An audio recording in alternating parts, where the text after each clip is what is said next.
இந்த உலகத்துல யார் ஜெபத்தினால எல்லாம் முடியும், ஜெபம் பெரிய வெற்றி, ஜெபிக்கிறவங்க ஆசீர்வதிக்கப்படுவாங்க அப்படின்னு நினைச்சாங்களோ அவங்க எல்லாருமே இன்னைக்கு நல்லா இருக்காங்க. அவங்க எல்லாருமே வெற்றியா இருக்கிறாங்க. நீங்கள் மோகன் சிலாசரஸ் ஐயாவை பாருங்க. ஜெபகோபுரம் கட்டப்பட்டிருக்கிற அந்த இடம் அவர் ஃபர்ஸ்ட் ஊழியம் செய்யும் போது அது ரொம்ப அவுட்டரான இடம். அந்த இடத்துக்கு யாருமே வரமாட்டாங்க. அது ஒரு பெரிய காடு. ஆனா இன்னைக்கு அங்கேயே ரயில்வே ஸ்டேஷன், அங்கேயே பஸ் ஸ்டாப், நிறைய பஸ்ஸினுடைய போர்டை இயேசுடி விக்கிரகம் போட்டு தான் ஓடுது.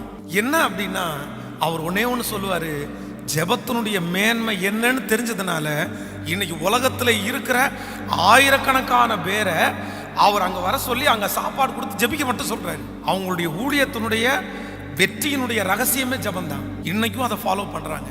அதனால உங்களுடைய வாழ்க்கையிலே இனி உங்களுக்கு வெற்றி மேல வெற்றி வரணும்னா நீங்க இப்ப ஜெபம் பண்ணா தான் அந்த வெற்றி உங்களை தேடி வரும்.